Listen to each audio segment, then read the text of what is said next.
ಕರ್ನಾಟಕ ವಿದ್ಯುತ್ ಪ್ರಸರಣ ನಿಗಮ ಸೆಸ್ ಕಂಪನಿಯ ಉಪಾಧ್ಯಕ್ಷರಾದ ಸಂದೀಪ್ ಎಚ್ವಿ ಮತ್ತು ಮೈಸೂರು ವೃತ್ತದ ಸಂಘಟನಾ ಕಾರ್ಯದರ್ಶಿಯಾಗಿರುವ ಬಿಕೆ ರಘುಕುಮಾರ್ ರವರಿಗೆ ನಂಜನಗೂಡಿನ ನೌಕರರ ಸಂಘದ ವತಿಯಿಂದ ಅಭಿನಂದನಾ ಕಾರ್ಯಕ್ರಮವನ್ನು ಹಮ್ಮಿಕೊಳ್ಳಲಾಗಿತ್ತು.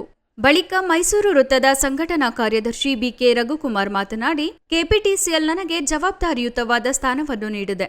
ನೌಕರರ ಸಂಘಕ್ಕೆ 60 ವರ್ಷಗಳ ಇತಿಹಾಸವಿದೆ. ಇಡೀ ಏಷ್ಯಾ ಖಂಡದಲ್ಲಿ ಇರುವಂತ ಒಂದೇ ಒಂದು ಎಂಪ್ಲಾಯ್ ಸಂಘ ಎಂದರೆ ಕೆಪಿಟಿಸಿಎಲ್ ಸಂಘ. ಅದರಿಂದ ಮುಂದಿನ ದಿನಗಳಲ್ಲಿ ನೌಕರ ಸಂಬಂಧಪಟ್ಟ ಕುಂದುಕೊರತೆಗಳನ್ನು ಬಗೆಹರಿಸುತ್ತೇನೆ ಎಂದರು. ಈ ಸಂದರ್ಭದಲ್ಲಿ ಸಿಇಸಿ ಸದಸ್ಯರಾದ ರಂಗಸ್ವಾಮಿ, ಶಂಕರಪುರ ಎನ್ಬಿ ಪ್ರದೀಪ್ ಕುಮಾರ್, ಖಜಾಂಚಿ ನವೀನ್ ಕುಮಾರ್, ನಿರ್ದೇಶಕರಾದ ಚಿನ್ನಸ್ವಾಮಿ, ಎಇಇ ವೀರೇಶ್ ಸೇರಿದಂತೆ ಮುಂತಾದವರು ಹಾಜರಿದ್ದರು. ನಮ್ಮನ್ನು ಮೈಸೂರು ವೃತ್ತದ ಸಂಘಟನಾ ಕಾರ್ಯದರ್ಶಿಯಾಗಿ ಹೆಚ್ಚಿನ ಜವಾಬ್ದಾರಿಯನ್ನು ನೀಡಿರ್ತಾರೆ. ಹಾಗಾಗಿ ನಾನು ಎಲ್ಲ ನೌಕರರಲ್ಲಿ ನಾನು ಕೇಳೋದಿಷ್ಟೇ, ನಮ್ಮ ಸಂಘಕ್ಕೆ 60 ವರ್ಷದ ಒಂದು ಬೃಹತ್ತಾದ ಇತಿಹಾಸ ಇದೆ.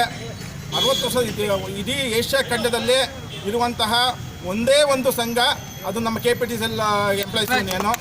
ಹಾಗಾಗಿ ನಾವು ಒಟ್ಟಾಗಿ ಎಲ್ಲರ ನೌಕರರು ಏನು ಕುಂದುಕೊರತೆ ಇದೆ, ನನಗೀಗ ವೃತ್ತ ಮಟ್ಟ ಹೆಚ್ಚಿನ ಜವಾಬ್ದಾರಿ ಕೊಟ್ಟಿದ್ದಾರೆ. ವೃತ್ತ ಮಟ್ಟದಲ್ಲಿ ನನಗೆ ಜವಾಬ್ದಾರಿ ಕೊಟ್ಟಿದ್ದಾರೆ. ಏನು ಸ್ಥಳೀಯ ಸಮಯದಲ್ಲಿ ನಂಜನಗೂಡು ವಿಭಾಗ ವ್ಯಾಪ್ತಿಯಲ್ಲಿ ನಡೆಯುವಂತಹ ನೌಕರರ ಕುಂದುಕೊರತೆ ಇರ್ಬೋದು, ಮತ್ತು ವೃತ್ತ ಮಟ್ಟದಲ್ಲಿ ಇರುವಂತಹ ಕುಂದುಕೊರತೆಗಳನ್ನ ನಿವಾರಿಸುವ ಹೆಚ್ಚಿನ ಜವಾಬ್ದಾರಿ ಕೊಟ್ಟಿದ್ದರಿಂದ ಅದೆಲ್ಲ ನಿವಾರಿಸೋಕ್ಕೆ ನನಗೆ ಚಾಮುಂಡೇಶ್ವರಿ ಶಕ್ತಿ ಕೊಡಲಿ ಅಂತ, ಶ್ರೀಕಂಠೇಶ್ವರನ ನೆಲೆಯಲ್ಲಿ ನನಗೆ ಶಕ್ತಿ ಕೊಡಲಿ ಅಂತ ಪ್ರಾರ್ಥಿಸ್ತಾ ಎಲ್ಲರಿಗೂ ಒಳ್ಳೆಯದಾಗಲಿ ಅಂತ ಈ ಸಂದರ್ಭದಲ್ಲಿ ಕೇಳ್ಕೊಳ್ತೇನೆ.